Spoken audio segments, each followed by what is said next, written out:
The first time he said the word easement, he used it the way some people use a magic trick.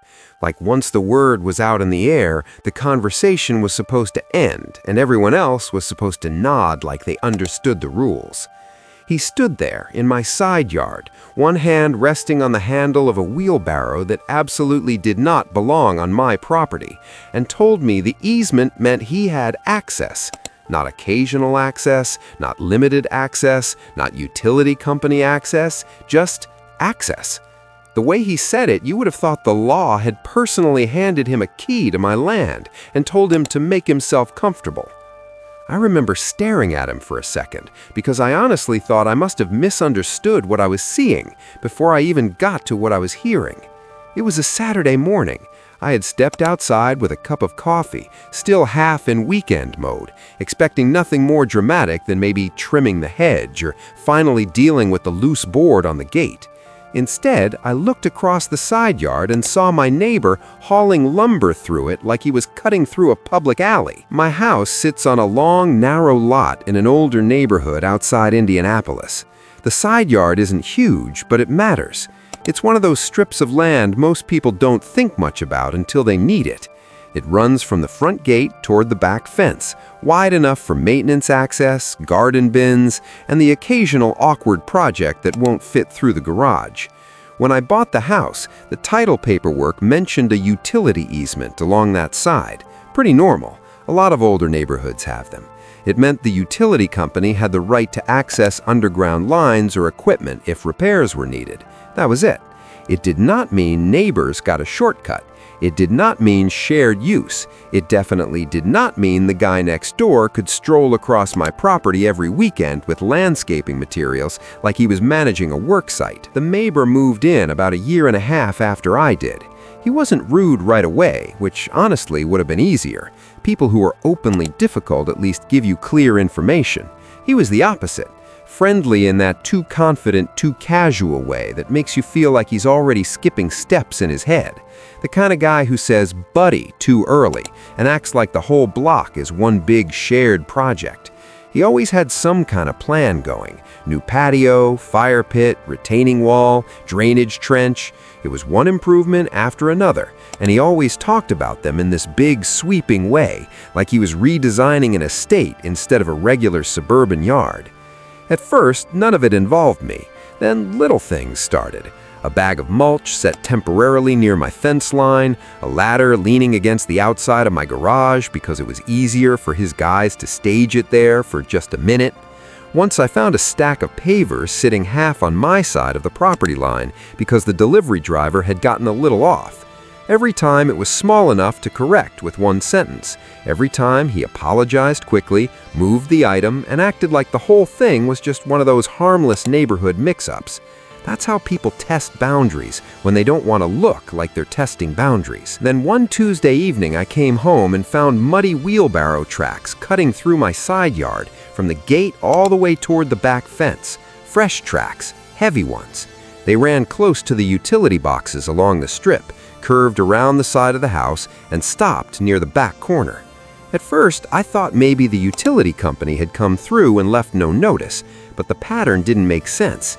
This wasn't inspection work. This looked like someone had been moving material back and forth several times in a row. The next morning, I asked him about it over the fence. He didn't even try to deny it. He said he had a few guys in the backyard doing drainage work, and it was easier to come through my side since his own access was tight with all the material stacked near his patio. I asked if he seriously sent workers through my yard without asking. He shrugged and said they stayed within the easement area. That was the first time he said it. Easement. Like that solved everything. I told him that wasn't how it worked. He smiled in that loose, confident way people do when they think you're being technical about something they plan to ignore anyway. Then he said, "Pretty sure that strip's for access. That's the whole point." I told him no. That strip was for utility access if needed by the utility company, not for him, not for his contractors, and not for moving gravel because it made his project easier. He nodded like he was listening, then gave me the kind of answer that tells you he absolutely isn't. "I hear you," which is neighborhood code for "I am not changing anything." For about 2 weeks, things went quiet. Then they got worse. One Friday afternoon, I was working from home when I heard banging metal outside the office window. I looked out and saw 2 men carrying sections of aluminum drainage channel through my side gate. Not near it, through it. One of them had propped the gate open with a brick. Behind them, in the driveway next door, my neighbor was directing traffic like he was running a loading dock. I went outside and stopped them right there. They looked confused, which told me he hadn't even bothered to warn them it wasn't his property. I asked what they were doing, and one of them said the homeowner told them this was the access route to the back. I told them not anymore, it wasn't. Then I walked straight to my neighbor and asked him in the plainest terms why men I had never met were crossing my yard like it belonged to him. He gave me the same answer. Easement. This time longer, more confident. He said there was a recorded easement along that strip and that by definition that meant the path had to remain accessible. I told him accessible to the utility company. He said that wasn't how he understood it. I asked whether he had ever actually read the easement language. He hesitated just long enough to answer the question without admitting anything. Then he said his contractor had looked into it and told him it was common to use those areas for practical access. Contractors say a lot of things when it helps them finish faster. That was the moment I realized this wasn't random laziness. He had built a whole internal story where convenience and legality were the same thing. I told him very clearly that he was not to use my side yard again.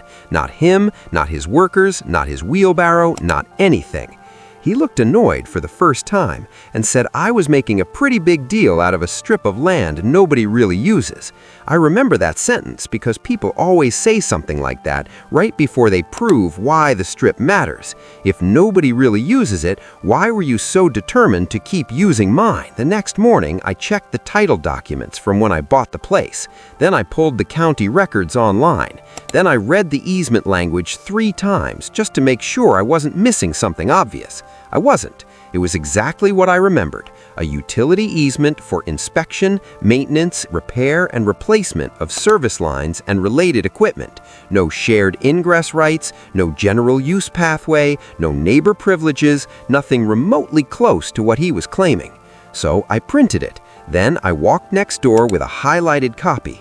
He answered holding a shovel.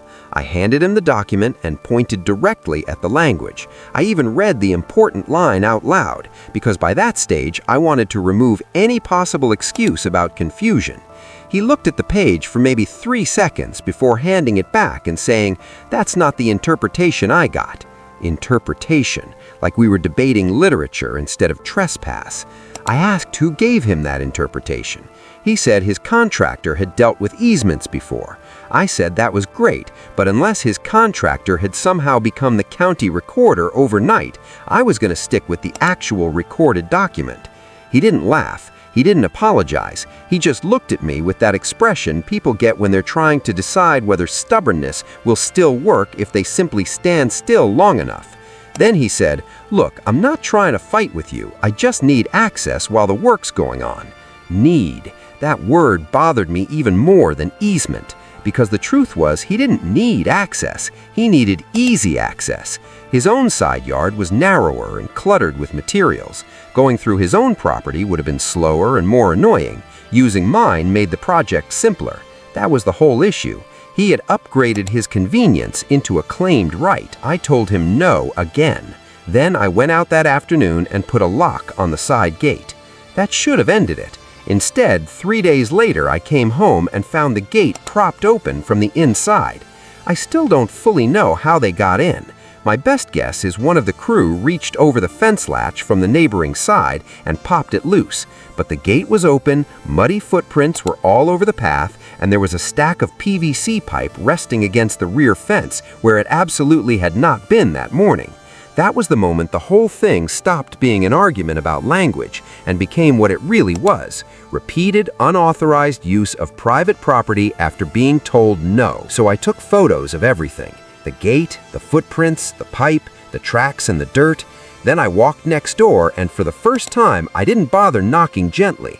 He opened the door with a face that told me he already knew why I was there.